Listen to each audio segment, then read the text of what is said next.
So I've gotten a lot of questions, tons of questions about how does David Goggins feel about what's going on in the world today with the Mr. Floyd situation. I have taken a long time to digest what's been going on. And all you know that I speak straight up from the fucking heart. I speak the fucking truth of what's going on. I'm very angered by that situation, but not just by that situation, by thousands of situations for all kind of races, genders, and everybody else, about fair treatment for all. It brings back horrible memories for me when I was growing up. Just to back up for a second, I'm pissed off right now about all these things going on, but I'm also pissed off by the mere fact that when I was writing my book, I was afraid to write the exact fucking truth about what happened to me in a small town in Indiana, Brazil, Indiana, to be specific. I didn't even want to say Brazil, Indiana, because I had a lot of friends there, a lot of good people there, a lot of really good people there.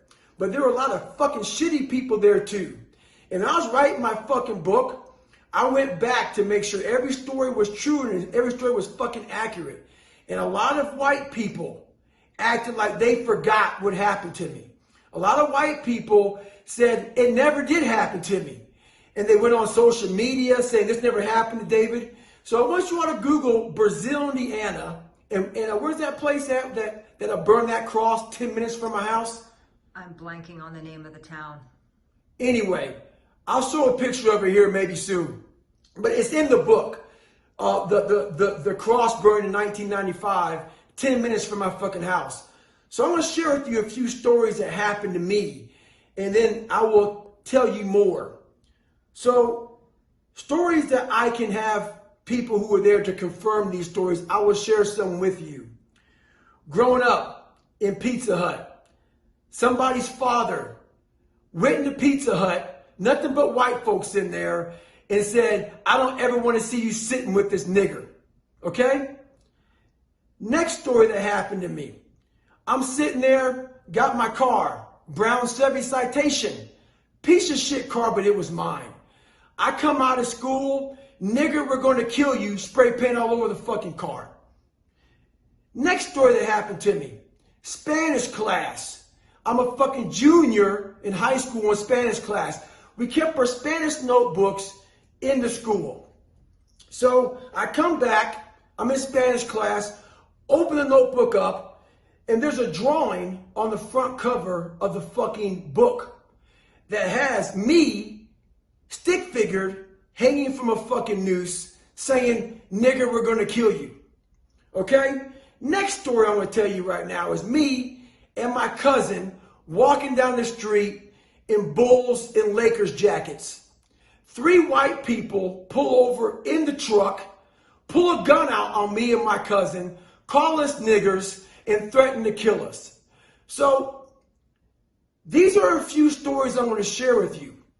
So my vision of race in America, fair treatment in America, this is my young years in what I experienced, on top of a ton of other things that I can't say because kind people don't want to admit it. In the town I grew up in 1995, the KKK marched in the 4th of fucking July parade. I'm not for sure if it's a 4th of July parade, but I'm pretty sure it was. Marched right behind it because they weren't allowed to march in it. This is the town that I grew up in, but a lot of people tell me that I'm fucking lying about the racism that I dealt with. So, am I angry about what's going on? I'm extremely angry. I'm angry for a lot of reasons. So imagine being me, experiencing fucking racism. There was a handful of black fucking families in this small town. I'm experiencing racism all the fucking time. Okay? And I now live a great life. I become something. And now I want to go back and document this shit for my fucking book. And people tell me it never fucking happened. So imagine what that does to your fucking brain when they now, so how is change going to ever fucking happen That's the thing. How is change going to ever fucking happen when people deny it even fucking exists?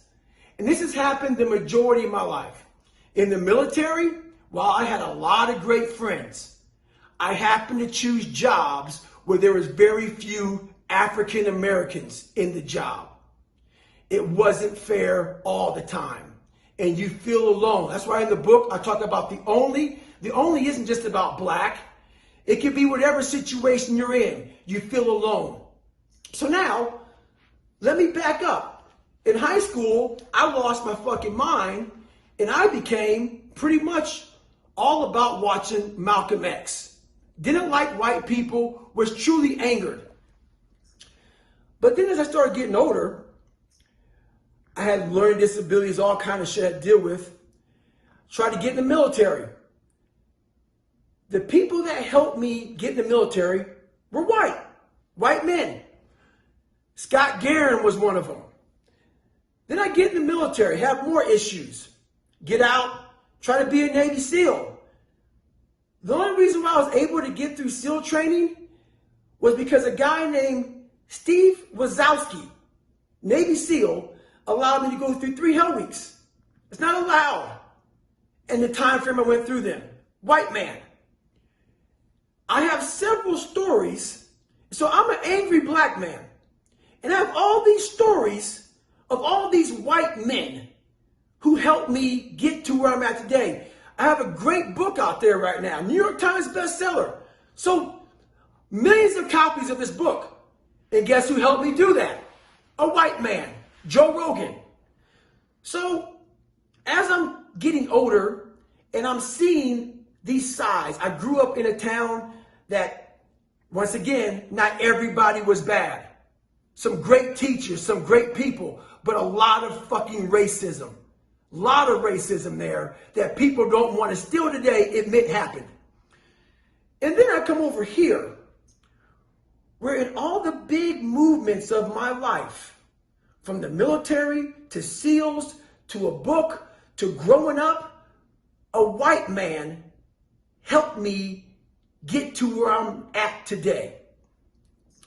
So I was conflicted, and I've been conflicted my entire life.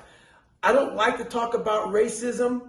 I don't like to talk because it brings up bad things for me, because I actually experienced it. A lot of people right now who are seeing these things, times have changed. While it's horrible, it is not as bad as it was. I'm seeing tons of white people out here right now in these protests. I didn't see that back in 1990s with the Rodney King stuff. So I'm seeing change. I'm seeing that I lived in a town where a lot of people called me nigger.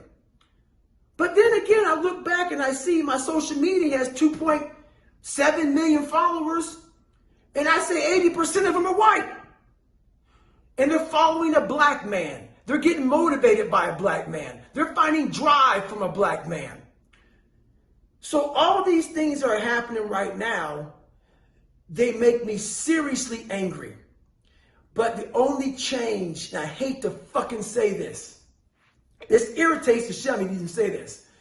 Change is going to come from white people.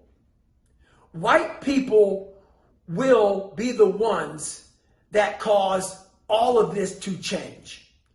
The blacks, whoever you are, whatever color, gender, race you are, that you are suffering right now. White people have the power to make change. Whenever I needed something in life, I realized as a person of color, there are very few people of color in positions to make change. There are a lot of white people in positions right now to make change. So I could be here all day talking about this. All these situations have angered me. I've seen it my entire life. I've been told it never happened to me. And the only reason why I was able to put any racism in my book, I know I'm going everywhere right now because I'm very emotional about this shit. I called a ton of people to back me up on these stories. The only people who backed me up was my best friend, Johnny Nichols, who I was able to put a story in there from the Pizza Hut story, and the principal of the school backed me up. Kurt Freeman was the only one, the principal of the school said, yes, David, I remember when you came to me and showed me your Spanish notebook. I remember your car when people spray painted nigger on it. But you know what's funny? Those are the white people that make change. The ones that remember the fucking truth. Not the ones that saw shit and fucking ignored it. So if we continue as Americans, whatever color you are, seeing shit and ignoring it and not being held accountable, nothing will fucking change. Nothing will change. But also, as black Americans and the others that aren't white, we also have to recognize this. There are a lot of fucking white people out here, and I have to say this, that have fucking done an awful lot for black America. But we need a hell of a lot more help from white America. So as I always say, if you like it, you don't like it, I don't give a fuck. Stay hard out here, stay accountable, and help one another out. Because without help, nothing's gonna fucking change. Se você quer vencer seus maiores desafios, prepare-se, pois do dia 23 de junho ao dia 30, vamos fazer a primeira jornada do herói. Serão 7 dias explicando de forma detalhada e profunda como construir a sua jornada do herói. Para participar, é só acessar o primeiro link na descrição e fazer o seu cadastro. Todos podem ser o herói da sua própria história, mas tudo começa com uma decisão.